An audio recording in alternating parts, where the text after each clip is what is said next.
아빠 나 퇴원했어. 아직 병원이야? 집에 올 생각하지 마. 무슨 말이에요? 저는 그럼. 짐은 다 버렸어. 방이 좀 필요해. 저 아직 살아있는데요. 그 문장은 설명이 아니었습니다. 선고였습니다. 그 순간 저는 알았습니다. 집에서 나가라는 말이 아니라 인생에서 빠지라는 말이라는 걸. 그럼 전 어디로 가요? 퇴원한 날 제 인생도 버려졌습니다. 여러분, 혹시 가족이라는 이름이 칼이 될 수 있다는 걸 믿으시나요? 저는 29살 서아라고 합니다. 지금 이 순간 제가 서 있는 곳은 집이 아닙니다. 새벽 2시 눈보라가 휘몰아치는 병원 응급실 앞입니다. 제 왼팔에는 아직 링거 자국이 선명하고 몸에 걸친 건 얇은 환자복 한 벌뿐입니다. 겨울바람이 뼛속까지 파고드는데 제가 들어갈 곳은 어디에도 없습니다. 왜냐고요? 지금 막 퇴원했는데 집에서 제 짐을 전부 밖으로 내버렸거든요. 그것도 오늘 바로 몇 시간 전에 말입니다. 제가 왜 병원에 있었는지부터 말씀드려야 할 것 같습니다. 사흘 전이었습니다. 새엄마가 전화를 하셨어요. 서아야, 미안한데 오늘 새벽 배송 좀 대신 다녀줄 수 있어? 오빠가 갑자기 일이 생겨서. 사실 그날 저는 밤샘 알바를 마치고 겨우 집에 들어온 참이었습니다. 잠은 3시간도 못 잤고 머리는 깨질 듯 아팠습니다. 하지만 거절할 수가 없었습니다. 왜냐하면 제가 그 집에서 살아남기 위해서는 항상 착한 딸이어야만 했거든요. 그렇게 운전대를 잡았습니다. 새벽 5시 고속도로. 눈은 저절로 감기고 정신은 아득해지고 그리고 제 기억은 거기서 끊겼습니다. 다음에 눈을 뜬 건 병원 침대 위였습니다. 갈비뼈 3대가 부러지고 왼쪽 어깨가 탈구되고 온몸이 멍투성이었습니다. 의사 선생님은 말씀하셨죠. 정말 큰 사고였어요. 차가 전복됐는데 이 정도면 1,000원입니다. 하지만 제가 깨어난 뒤 병실을 찾아온 사람은 아무도 없었습니다. 아버지도 새엄마도 의붓 오빠도 단 한 번도 병원비 납부 내역만 딱 한 번 문자로 날아왔을 뿐입니다. 1차 입원비 280만 원 납부 완료.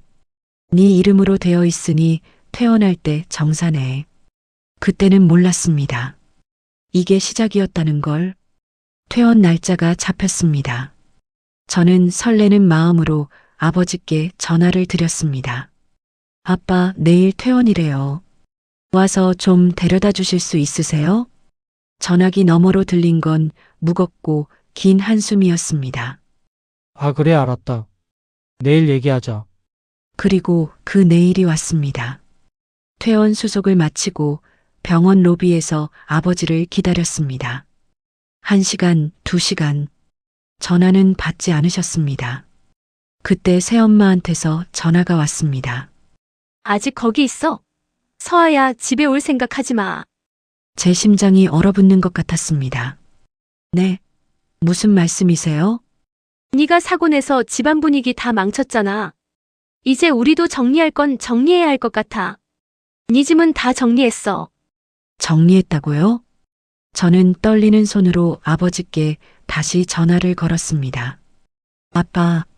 아빠, 저 지금 어떻게 해야 돼요? 엄마가 집에 오지 말래요.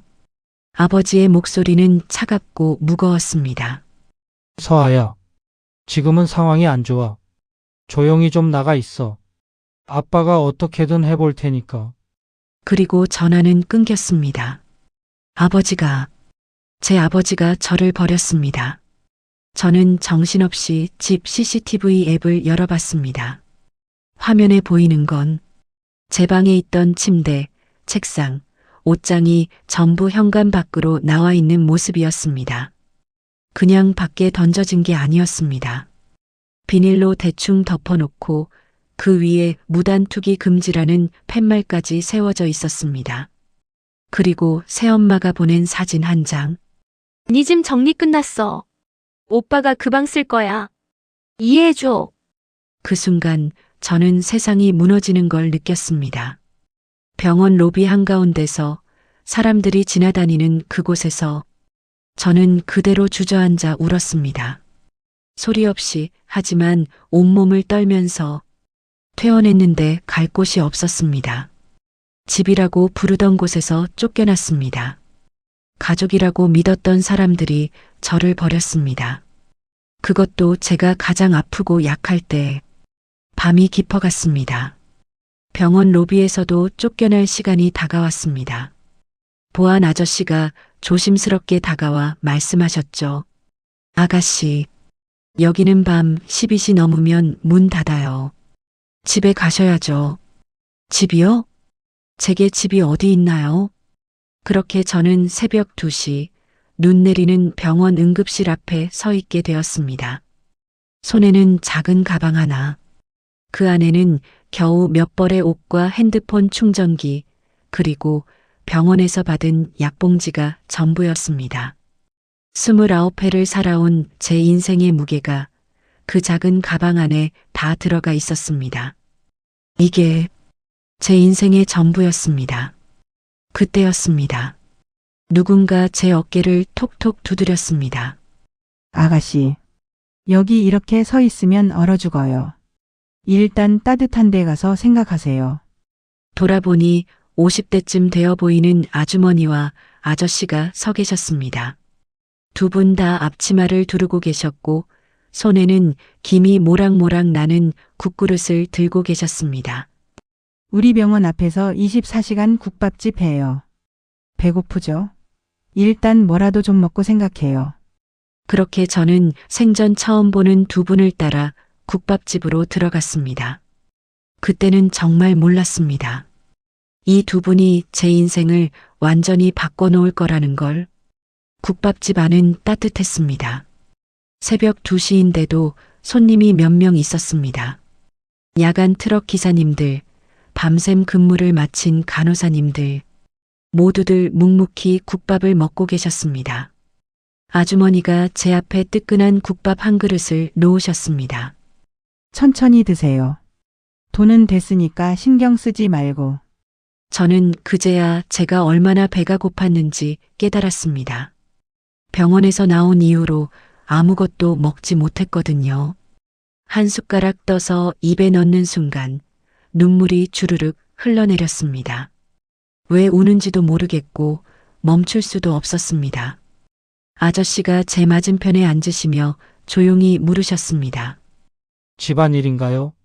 저는 고개를 끄덕였습니다. 그리고 모든 걸 이야기했습니다. 처음부터 끝까지 제 이야기는 12년 전으로 거슬러 올라갑니다. 제가 17살 때 엄마가 돌아가셨습니다. 암이었습니다. 엄마는 돌아가시기 전에 제 손을 꼭 잡으시고 말씀하셨습니다. 서아야, 엄마가 없어도 아빠 잘 모시고 씩씩하게 살아. 엄마 대신 네가 아빠 곁을 지켜줘. 저는 그 약속을 지키려고 정말 열심히 살았습니다. 아버지가 슬퍼하시지 않도록 항상 밝게 웃으려고 노력했습니다. 집안일도 제가 다 했고 아버지 식사도 챙겼습니다. 그런데 엄마가 돌아가신 지 1년도 안 돼서 아버지가 재혼을 하셨습니다. 그것도 아무런 말씀도 없이 갑자기 어느 날 학교에서 돌아오니 집에 낯선 여자가 있었습니다. 그리고 그 여자 옆에는 저보다 2살 많은 아들이 서 있었습니다. 아버지는 그제야 저를 불러앉히고 말씀하셨습니다. 서아야, 이분이 이제부터 네 새 엄마시고 이 친구가 네 오빠야. 앞으로 잘 지내자. 그게 다였습니다. 상의도 설명도 없었습니다. 그냥 정해진 일이었습니다. 새엄마는 처음부터 저를 맞득잖아 하셨습니다. 첫날 밤 아버지가 잠들고 나서 저를 부르셨습니다. 서아야, 솔직히 말할게. 네가 여기 있으면 우리 가족이 모두 불편해. 너도 이제 고등학생이니까 알아서 잘할 수 있지? 그때부터였습니다. 제 인생이 조금씩 무너지기 시작한 건 고등학교 3학년 때부터 알바를 시작했습니다. 야간 편의점, 주말 음식점, 새벽 배달. 할 수 있는 건 다 했습니다. 왜냐고요? 집에 있는 게 싫어서가 아니었습니다. 집에서 원했거든요. 새엄마는 늘 말씀하셨습니다. 네 엄마도 없는데 우리가 너까지 먹여 살릴 수는 없잖아. 네 생활비는 네가 벌어야지. 그래서 저는 고3 수험생인데도 밤낮으로 일했습니다. 학교 끝나면 바로 알바하러 가고 밤 11시에 들어와서 새벽 2시까지 공부했습니다. 친구들은 학원 다니고 과외 받고 부모님이 준비해 주신 도시락 먹을 때 저는 편의점 삼각김밥으로 끼니를 때우고 일하다가 졸면 화장실에서 찬물로 세수했습니다. 그래도 참았습니다. 왜냐하면 대학만 가면 성인이 되면 조금은 나아질 거라고 믿었거든요. 하지만 그건 제 착각이었습니다. 대학 합격증을 받고 집에 왔을 때 새엄마가 하신 말씀이 아직도 생생합니다. 등록금은 네가 내야지. 우리는 오빠 학원비에 대학원비까지 다 대줘야 해서 여유가 없어. 의붓 오빠는 그때 이미 대학을 졸업하고 취업 준비 중이었습니다. 학원도 다니고 스터디 카페도 다니고 영어 과외도 받고 있었죠. 전부 아버지 돈으로요. 저는 학자금 대출을 받았습니다. 등록금, 교재비, 생활비 모두 제 이름으로 빌렸습니다. 대학 4년 동안 저는 하루도 쉬지 않고 일했습니다. 낮에는 수업 듣고 밤에는 알바하고 주말에는 2중 3중으로 일했습니다. 친구들이 MT 가고 축제 즐기고 연애할 때 저는 늘 일터에 있었습니다. 그런데 이상한 건 집에서의 대우는 전혀 나아지지 않았다는 겁니다. 아니, 오히려 더 심해졌습니다. 집에서 식사할 때면 저는 늘 식탁 끝자리에 앉았습니다. 반찬도 항상 제일 적게 놓여 있었고 맛있는 반찬은 아예 제 앞에 오지도 않았습니다. 한 번은 제가 고기를 집으려고 하자 새엄마가 말씀하셨습니다. 그건 오빠 먹으려고 따로 구워놓은 거야. 이건 저기 있잖아. 제 앞에는 김치와 된장찌개뿐이었습니다. 의붓 오빠는 저를 대놓고 무시했습니다. 야, 김서아. 네가 있으면 집안 분위기가 싸해진다니까. 눈치도 없냐? 제가 뭘 잘못했는지도 모르겠고 어떻게 해야 할지도 몰랐습니다. 그냥 존재 자체가 민폐였습니다. 그래도 아버지만큼은 제 편이실 거라고 믿었습니다. 한 번은 용기를 내서 아버지께 말씀드렸습니다. 아빠, 저 요즘 너무 힘들어요. 엄마랑 오빠가 저한테 너무 심하게 대해요. 아버지는 한숨만 쉬셨습니다. 서아야, 아빠도 힘들어. 가정이 평화롭게 유지되려면 네가 좀 참아줘야 해. 네가 좀 더 어른스럽게 행동해주면 안 되겠니? 그 순간 저는 깨달았습니다. 아버지도 제 편이 아니라는 걸. 아니, 어쩌면 처음부터 제 편이었던 적이 없었을지도 모른다는 걸. 그래도 저는 버텼습니다. 졸업하고 취직하면, 독립하면 이 지옥 같은 집에서 벗어날 수 있을 거라고 믿었거든요. 하지만 운명은 저를 그냥 놔두지 않았습니다. 졸업을 앞둔 어느 날이었습니다. 취업도 거의 확정되고 드디어 독립할 준비를 하고 있을 때 그 사고가 났습니다. 새엄마가 시킨 새벽 배송, 졸음운전, 그리고 전복사고. 그것이 제 인생이 완전히 무너지는 시작점이었습니다. 국밥집 아주머니와 아저씨는 제 이야기를 묵묵히 들으셨습니다. 중간중간 고개를 끄덕이시고 한숨을 쉬시고 하지만 한마디도 끊지 않으셨습니다. 제 이야기가 끝나고 나서야 아저씨가 입을 여셨습니다. 그건 가족이 아니야. 착취지. 그 한마디에 저는 또다시 눈물이 쏟아졌습니다. 12년 동안 제가 느꼈던 이 감정을 이렇게 정확하게 표현해주는 사람은 처음이었거든요. 아주머니가 제 손을 꼭 잡으셨습니다. 아가씨, 오늘은 여기서 자요. 우리 위층에 빈 방이 하나 있어요. 내일 다시 생각해요. 그때는 몰랐습니다. 이 만남이 제 인생을 송두리째 바꿔놓을 거라는 걸. 다음 날 아침 저는 국밥집 위층 작은 방에서 눈을 떴습니다. 12년 만에 처음으로 눈치 보지 않고 편히 잔 아침이었습니다. 아래층에서는 국밥 끓이는 냄새가 올라왔고 아침 손님들의 소란스러운 소리가 들렸습니다. 저는 침대에 앉아서 제 가방을 열었습니다. 옷 몇 벌, 세면도구, 충전기, 그리고 병원에서 받아온 서류 봉투. 봉투를 열었을 때 제 손이 떨렸습니다. 병원비 청구서 밑에 보지 못했던 서류들이 있었거든요. 첫 번째 서류, 금융사 독촉장이었습니다. 채무자 김서아님, 연체 금액 1,850만 원.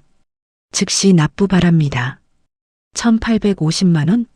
저는 그런 돈을 빌린 적이 없었습니다. 두 번째 서류, 연대보증 계약서였습니다. 연대보증인 김서아, 채무자 박민주, 의붓오빠 이름이었습니다.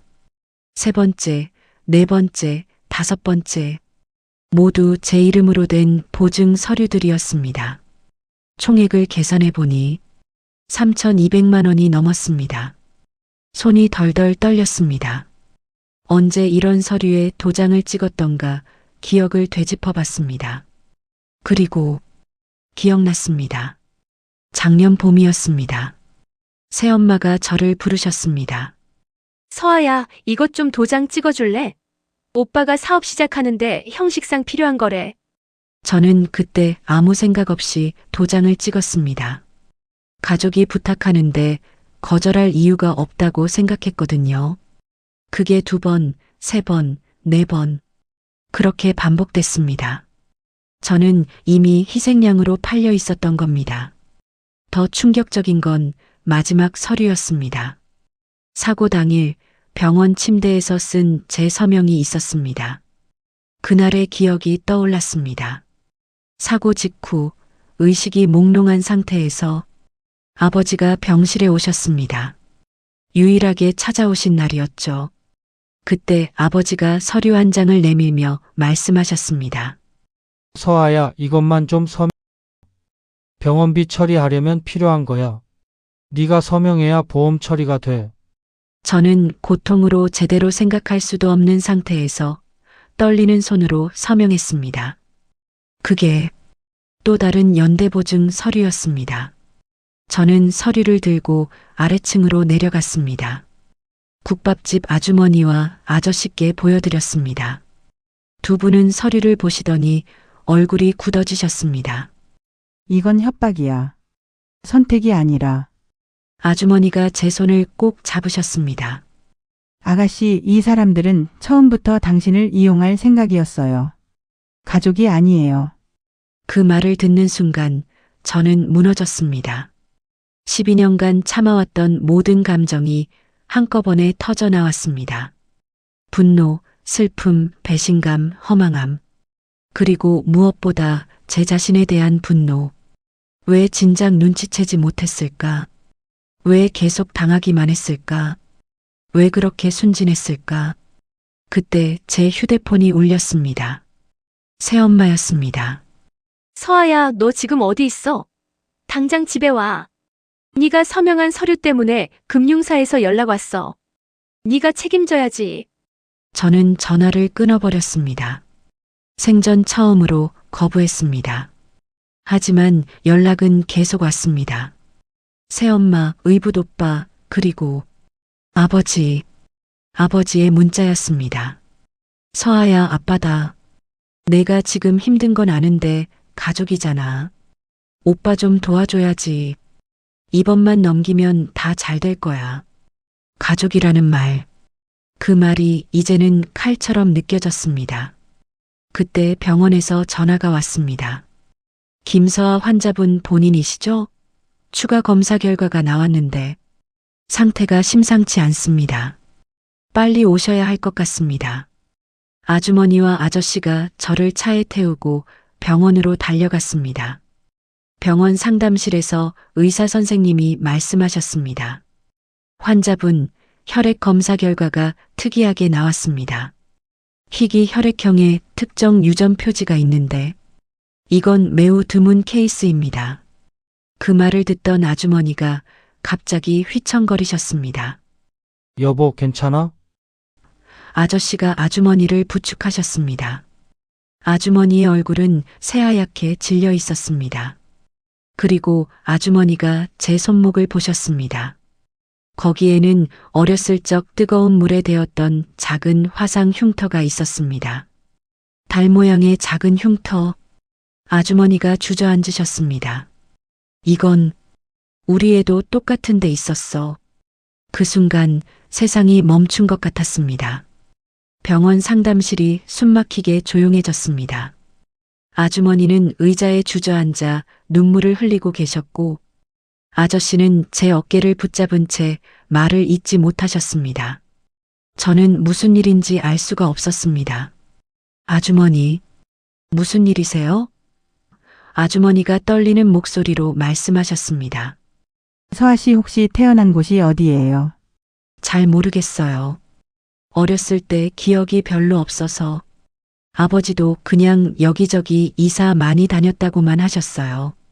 아저씨가 천천히 입을 여셨습니다. 서아 씨 이름을 바꾼 적 있나요? 제 심장이 쿵 내려앉았습니다. 갑자기 어렸을 적 희미한 기억이 떠올랐습니다. 유치원 때였나? 아니면 그보다 더 어렸을 때 누군가 저를 다른 이름으로 불렀던 기억. 그 이름은 정확히 기억나지 않지만 분명 서아가 아니었습니다. 네. 어렸을 때 이름이 2번 바뀐 것 같아요. 정확히는 모르겠지만 아주머니가 숨을 크게 들이마셨습니다. 우리 애가 30년 전에 사라졌어요. 세상이 조용해졌습니다. 아주머니의 이야기가 시작됐습니다. 30년 전 아주머니와 아저씨에게는 딸이 하나 있었다고 합니다. 생후 18개월 된 아기였습니다. 그때 두 분은 사업이 어려워져서 아이를 잠시 보육원에 맡겼다고 합니다. 몇 달만 상황이 나아지면 바로 데려올 생각이었다고요. 그런데 석 달 뒤에 찾아갔을 때 아이가 사라졌습니다. 보육원에서는 입양 보냈다고 했어요. 서류도 다 처리됐다고. 그런데 어떤 가정에 보냈는지 어디로 갔는지 아무것도 알려주지 않았어요. 두 분은 미친 듯이 찾아다녔다고 합니다. 경찰, 변호사, 사설탐정. 할 수 있는 건 다 했습니다. 하지만 30년 전 그 시절에는 제대로 된 기록도 없었습니다. 보육원 직원도 다 바뀌고 서류도 대부분 없어졌습니다. 그리고 아주머니가 말씀하신 단 하나의 단서. 그때 담당 직원이 여자였어요. 30대 초반쯤. 이름은 기억 안 나는데 나중에 보육원도 그만뒀다고 들었어요. 제 머릿속이 복잡하게 돌아갔습니다. 제 새엄마의 나이는 지금 50대 중반입니다. 30년 전이면 30대 초반이었겠죠. 그리고 새엄마는 예전에 한번 말씀하신 적이 있습니다. 나는 젊었을 때 사회복지 쪽에서 일했어. 온몸에 소름이 돋았습니다. 설마. 하지만 아직 확신할 수는 없었습니다. 저는 떨리는 목소리로 물었습니다. 아주머니, 그 아기한테 특별한 특징이 있었나요? 아주머니가 눈물을 닦으며 말씀하셨습니다. 생후 12개월 때 끓는 물에 손목을 대었어요. 달 모양 흉터가 생겼죠. 그리고 희귀 혈액형이었어요. 병원에서도 드물다고 했어요. 제 손목을 내려다봤습니다. 달 모양의 작은 흉터. 아버지는 늘 말씀하셨습니다. 어렸을 때 뜨거운 물에 데웠대. 네 엄마가 그랬어. 하지만 제 친엄마는 제가 7살 때까지 살아계셨습니다. 생후 12개월 때 이 흉터가 생겼다면 그 엄마는 다른 사람이라는 뜻입니다. 의사 선생님이 조심스럽게 말씀하셨습니다. DNA 검사를 해보시는 게 어떨까요? 정확하게 확인할 수 있을 겁니다. 아주머니와 아저씨, 그리고 저. 세 사람은 그 자리에서 DNA 검사에 동의했습니다. 결과는 3일 뒤에 나온다고 했습니다. 그 3일 동안 저는 모든 걸 다시 생각했습니다. 제 어린 시절, 엄마라고 불렀던 사람, 아버지, 그리고 12년 전 갑자기 나타난 새엄마. 모든 조각들이 맞춰지기 시작했습니다. 왜 어렸을 적 기억이 이렇게 흐릿한지, 왜 친척이 한 명도 없는지, 왜 새엄마가 처음부터 저를 그렇게 대했는지, 그리고 가장 큰 의문, 아버지는 알고 계셨을까요? 3일 후 DNA 검사 결과가 나왔습니다. 의사 선생님이 봉투를 건넸습니다. 아주머니의 손이 떨렸습니다. 봉투를 열었을 때 모녀관계 확률 99.99%. 아주머니가 저를 끌어안고 울었습니다. 아저씨도 의사 선생님도 간호사님들도 모두 눈물을 흘렸습니다. 하지만 저는 울 수가 없었습니다. 30년 만에 친엄마를 찾았다는 기쁨보다 30년간 빼앗겼던 제 인생에 대한 분노가 더 컸습니다. 그날 밤 저는 아버지께 전화를 걸었습니다. 아버지, 만나야 할 것 같아요. 할 이야기가 있어요. 다음 날 카페에서 아버지를 만났습니다. 저는 DNA 검사 결과지를 아버지 앞에 내밀었습니다. 아버지의 얼굴이 하얗게 굳었습니다. 아버지, 알고 계셨죠? 긴 침묵이 흘렀습니다. 그리고 아버지가 고개를 떨구셨습니다. 미안하다. 그 한마디가 모든 것을 인정하는 말이었습니다. 아버지의 고백이 시작됐습니다. 새엄마와 아버지는 원래 알던 사이였다고 합니다. 새엄마가 보육원에서 일할 때 아버지가 자원봉사로 드나들었다고요. 그때 새엄마는 보육원에서 아이 한 명을 데려왔습니다. 18개월 된 여자아이. 서류는 조작했고 아이의 이름도 바꿨습니다. 그렇게 저는 서아가 됐습니다. 아버지는 처음에는 몰랐다고 했습니다. 나중에 알게 됐다고요. 제가 7살쯤 됐을 때 그 여자, 제가 친엄마라고 불렀던 사람이 세상을 떠났습니다. 그리고 얼마 뒤 새엄마가 진실을 털어놨다고 합니다. 서아는 사실 데려온 아이야. 진짜 우리 애가 아니야. 아버지는 그 사실을 알고도 아무것도 하지 않았습니다. 왜요? 왜 저를 진짜 부모님께 돌려보내지 않으셨어요? 아버지의 대답은 저를 완전히 무너뜨렸습니다. 이미 너무 많은 시간이 흘렀어. 그리고 솔직히 가정을 유지하는 게 더 중요했어. 네가 없으면 그 여자랑 살기 힘들었거든. 저는 그 자리에서 일어섰습니다. 그럼 12년 동안 저를 학대하고 돈으로 이용한 것도 다 아셨다는 거네요. 아버지는 대답하지 못했습니다. 저는 카페를 나왔습니다. 뒤에서 아버지가 부르는 소리가 들렸지만 돌아보지 않았습니다.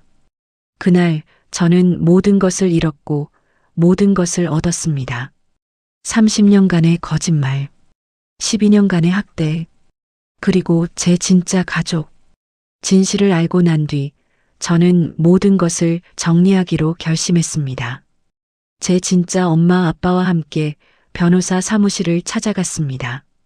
변호사님은 서류들을 검토하시더니 말씀하셨습니다. 이 연대 보증들은 대부분 무효화할 수 있습니다.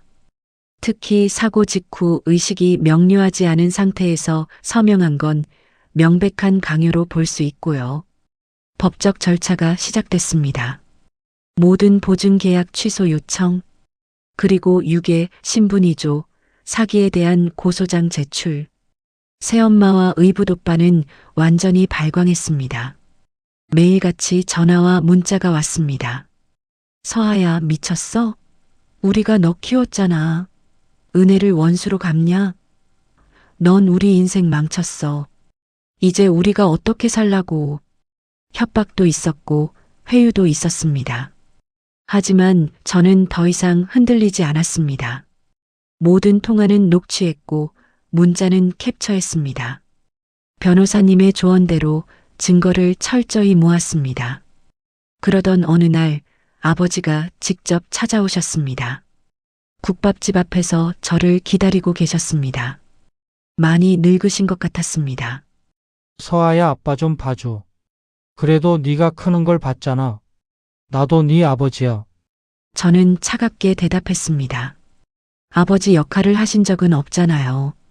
그냥 방관하셨죠.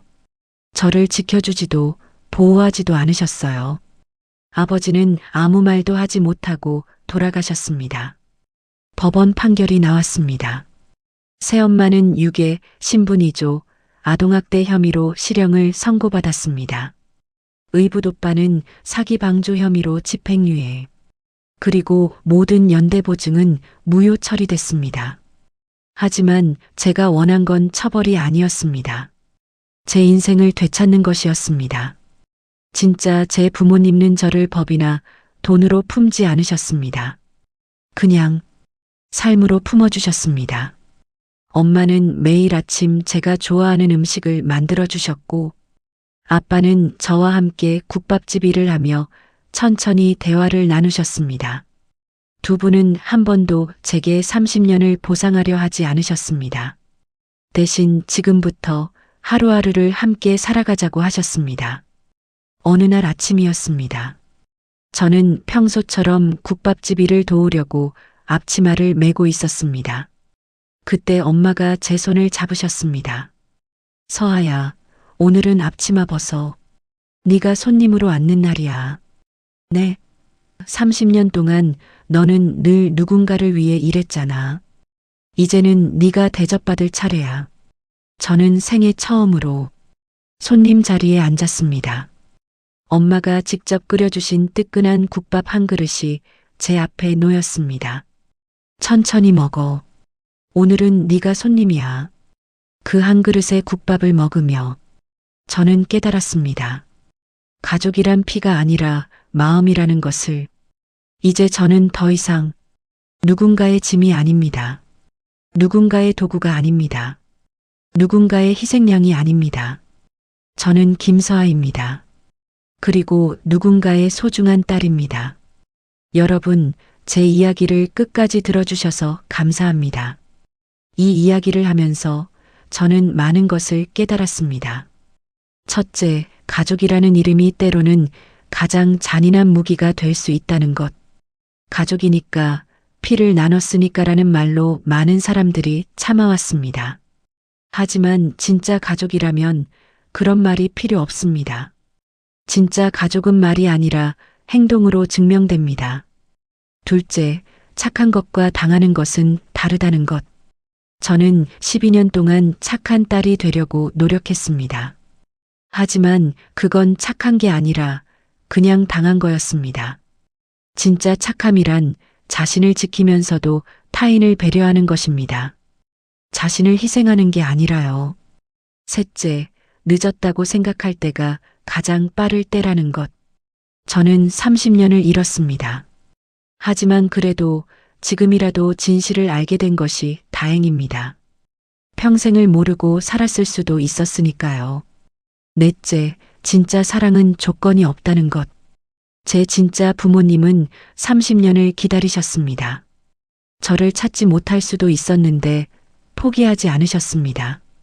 그리고 저를 찾았을 때도 그 30년을 보상하라고 하지 않으셨습니다. 그냥 지금부터 함께 하자고 하셨습니다. 그게 바로 진짜 사랑이었습니다. 여러분께 묻고 싶습니다. 혹시 지금 가족이라는 이름에 갇혀 고통받고 계신가요? 가족이니까 참아야지, 피를 나눴으니까 이해해야지라고 스스로를 설득하고 계신가요? 그렇다면 이 말을 꼭 기억해 주세요. 가족이라는 이름도 당신을 지켜주지 못한다면 의미가 없습니다. 그리고 이것도 기억해 주세요.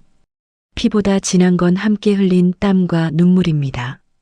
함께 나눈 밥 한 끼입니다. 서로를 지키려는 마음입니다. 여러분은 어떻게 생각하시나요? 가족이란 무엇일까요? 피보다 중요한 건 어디까지일까요? 여러분의 이야기도 댓글로 들려주세요. 혼자 고민하지 마시고 나눠주세요.